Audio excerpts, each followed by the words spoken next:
Ini apa? Hah? Asal Asal kanul. kanul. Ini? Rebreathing mas. Breathing mas. Rebreathing? Mas. Non. Non. Ada katupnya.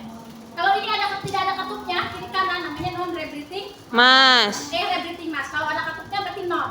Oh. Ya, yang paling tinggi itu yang non rebreathing mas. Berarti dia nanti jumlah oksigen yang masuk itu 100%. Ya. Kemudian ada simple mass. Ini simple mass ya. Simple mass itu tidak ada ininya, tidak ada reservoirnya, kemudian juga tidak ada katup di pinggir-pinggirnya. Ini namanya rebreathing mass ya. Simple mas. Oh, kayak simple mass. Nanti masih bangun. Sebenarnya ada lagi satu lagi, ada Jason Dress dan Penturer mass ya. Penturer mass itu termasuk di Jason Dress itu. Tapi kalau tidak ada di sini ya udah ini aja. Ini namanya apa? Tadi kata Pak Lukas? BTM. Ya. Jadi pertama kali kita melihat kegawatan di breathing, kita harus lihat dulu pergerakan dadanya kiri kanan sama enggak. Ya. Kemudian ritmenya dari satu napas ke napas lain sama atau tidak waktunya. Kemudian jumlah napasnya. Kalau jumlah napas lebih dari 35 kali, kalau di rumah sakit itu udah tanda-tanda indikasi melakukan intubasi, pemasangan intubasi kemudian pasang ventilator. Ya. Nah, pasiennya udah nanti kemungkinan itu udah gagal napas. Ya. Kalau misalkan bukan di rumah sakit, berarti kita harus paham terkait dengan penggunaan ini. Misalkan di puskesmas atau di klinik, ya. Berarti ini kaitannya dengan hipoksia atau kekurangan oksigen. Ya, hipoksia ada berapa? Ada?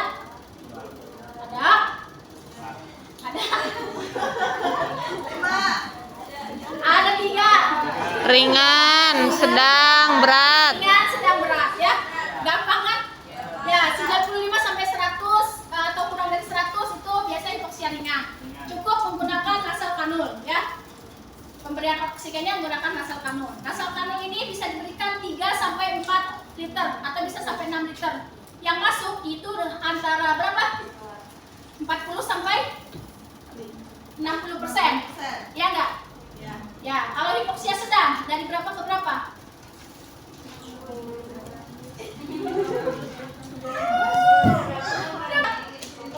Simple mass. Ini buat anak-anak ya.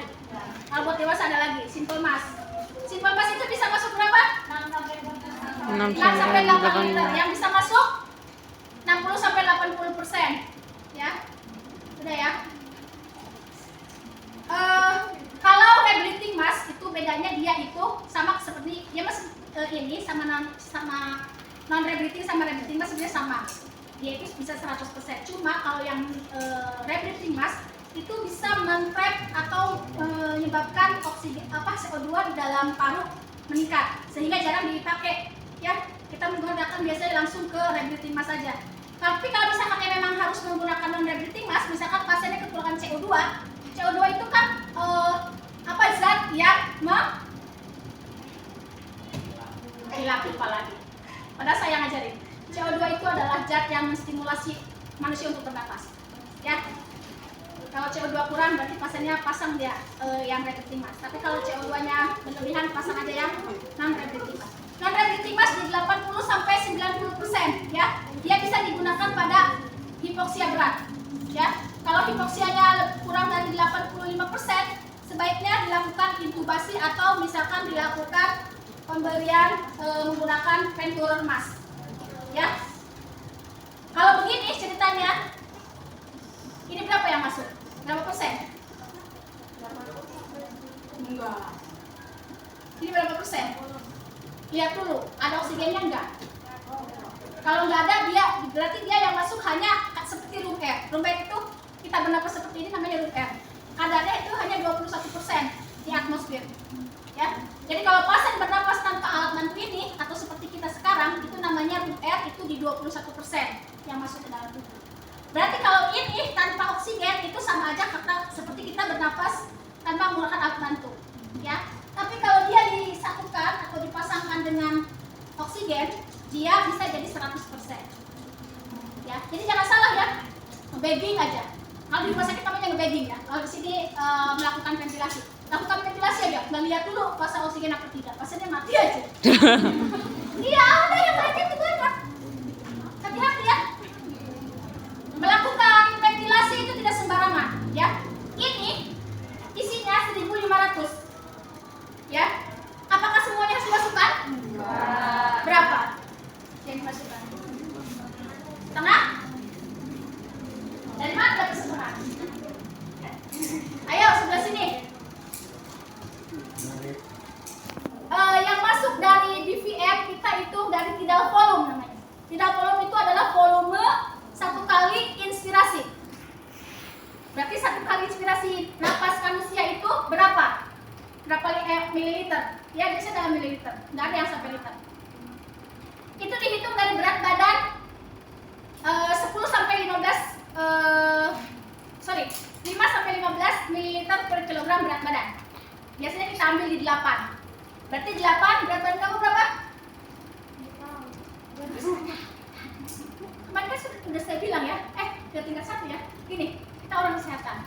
Orang kesehatan itu minimal kita tahu dengan diri kita sendiri. Tensi, nadi, suhu, berat badan itu setiap bulan harus dilakukan penimbangan dan pengukuran. Untuk apa? Untuk menjadi alert. Apakah kita harus berobat atau tidak ya? Karena hipertensi itu sekarang di remaja itu banyak ya. Apalagi stres seperti buku ini ya.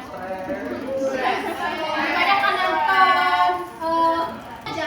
Jadi jangan sampai ketika dia apne di bagging atau di ventilasi seperti ini, nanti paru-parunya pecah.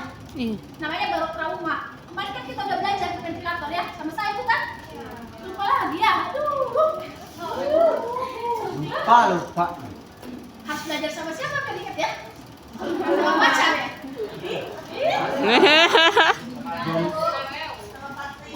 Ya, jadi nanti masuknya segini aja, jangan banyak-banyak ya. Sepertiga aja. Oke? Oke. Udah? Selesai? Belum? Tadi kan menghadapi hipoksia ya. Kalau pasien lihat trauma atau multiple trauma, kita akan lihat di paruhnya, di dadanya. Kita akan exposure kan airway, breathing, sirkulasi, disability ya, kemudian exposure, kemudian F dan lain sebagainya. Di exposure kita akan lihat ada jejas atau tidak. Bagaimana pergerakan dadanya ya. Kalau misalkan ada jejas di dada atau misalkan di leher dan lain sebagainya, kita harus waspadai. Pertama namanya pneumotoraks. Kedua open pneumotoraks. Ketiga tension pneumotoraks. Keempat adalah light chest. Kelima adalah trabol jantung. Itu harus kita lakukan satu-satu ya intervensinya. Wah, 10 menit lagi, ayo cepat. Ya, itu mah bohong. Benar Bu. Pertama adalah pneumotoraks. Pneumotoraks ringan itu tidak usah dilakukan apa-apa. Hanya diberikan oksigen secukupnya sesuai dengan apakah dia hipoksianya di mana. Tetapi harus dievaluasi karena dari pneumotoraks ringan itu bisa menyebabkan tension pneumotoraks. Tension pneumotoraks berarti si parunya ke tension atau ke depres sehingga dia tidak bisa berkembang. Ya. Sehingga pasiennya kadang-kadang traheanya terdeviasi atau miring ke arah yang sehat. Misalkan dia tertusuknya di sini, miring ke arah sini. Kemudian kiri kanan dadanya biasanya tidak simetris. Ketika didengarkan suara napasnya hilang kalau tension pneumotoraks. Ya, kalau pasiennya tension pneumotoraks yang dilakukan adalah melakukan hidrokompresi atau torakosintesis.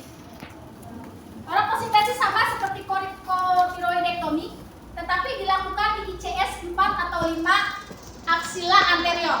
Ya, aksila anterior dicabut sama menggunakan ini juga needle ya, menggunakan kalau ini mah boleh needle yang sebesar-besarnya. Kalau misalkan tidak ada dokter berarti perawat yang melakukan. Tadi dicari pin aksila tusuk. Setelah ditusuk dikeluarkan udaranya. Kalau darah yang keluar langsung harus didem. Tapi kalau udara yang keluar, keluarkan udaranya. Kalau bisa pasang OSD. Kalau misalkan tidak bisa berarti pasiennya harus dilakukan chest tube. Ya, pemasangan tube di chest. Itu torakosintesis. Oke, kalau tension pneumotoraks. Seperti apa sih tension pneumotoraks? Nanti kita akan ada simulasinya. Kita dulu kan ya.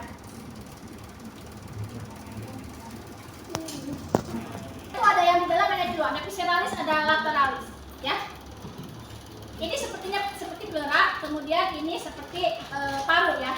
Jadi dia nempel. Kalau aslinya kalau yang normal itu nempel, hanya dipisahin dengan cairan pleura namanya. Dan itu juga tidak banyak. Tetapi kalau misalkan dia terjadi tension pneumotorak, si parunya kisut, jadi posisinya seperti ini. Jadi si ini pleuranya terisi udara, ini parunya di sini. Maka tadi kita melakukan thoracocentesis atau kompresi tidal compression, ya. Dilakukan seperti ini, dikeluarkan udaranya. Nanti dia akan mengubah, tidak akan meliputi seperti ini lagi. Paham ya? Misalkan ini tension pneumotorak, harusnya kan segini nih parunya. Karena ini kita tusuk nih udaranya di sini, biar dia keluar. Dia akan mengembang lagi. Paham ya? Ikut tension pneumotorak. Oke. Selanjutnya ada open pneumotorak. Open pneumotorak gampang, hanya dilakukan pembalutan 3 sisi. Tapi sisinya harus rekat ya, rekat ya. Jangan sampai ada lubang yang masuk. Ya. Dilakukan sucking wall ya. Kalau kasa boleh nggak? Sebenarnya kasa boleh, tapi kasa itu ada lubang-lubangnya, memungkinkan untuk udara atau oksigen yang ada di paru keluar sendiri. Ya, yang ideal adalah menggunakan aluminium foil, tapi jangan dibakar ya. Itu membuatnya. Proses digunakan harusnya handuk yang ada tebal, yang ketat, kemudian di dep bagian yang patahnya, kan itu patah 2 atau 3 segmen yang melayang, sehingga dia tidak bisa ikut temannya, ya. Paham ya? Jadi si iganya itu patah di 2 atau 3 segmen. Kita cari handuk yang agak ketat. Misalkan ini handuk ya.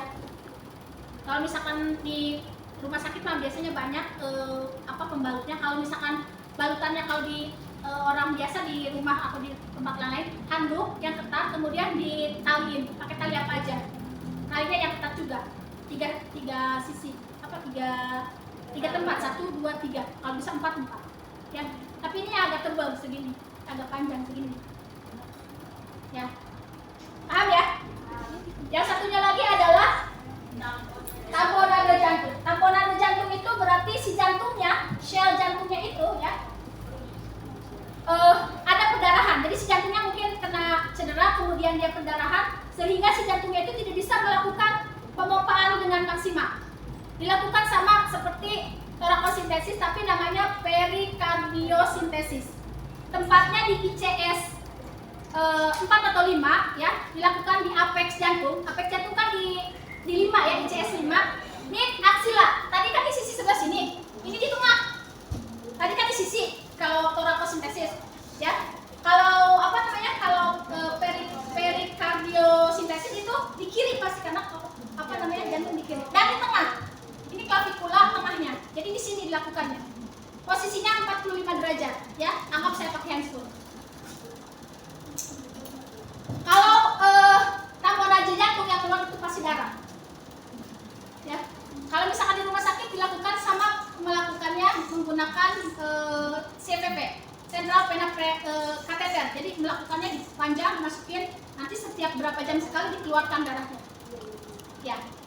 Makin banyak darah yang keluar, makin cepat dia sembuh. Ya. Ini dilakukannya 45 derajat ya. Dari sebelah sini biasanya, atau dari sebelah sana bisa. Pokoknya dari di kiri ini ya, bisa di sini. Kelihatan nggak? Tapi ini harus dokter spesialis di rumah sakit juga. Tapi kalau misalkan kita di Papua gitu ya, tidak ada orang, terus kita tahu, lakukan saja. Ini klavikula ICS 5 dengan posisi 45 derajat. Lakukan. Udah gitu ditarik darahnya. Biasanya ditarik darahnya itu per 2 jam, 10 cc atau misalkan 100 cc bisa. Ada bahkan bisa nyampe dikeluarin itu 3.500 cc. Wow. Tapi harus dikontrol ya perdarahannya. Kalau misalkan sebanyak itu berarti pasiennya harus ditransfusi dan diresusitasi cairan. Ya.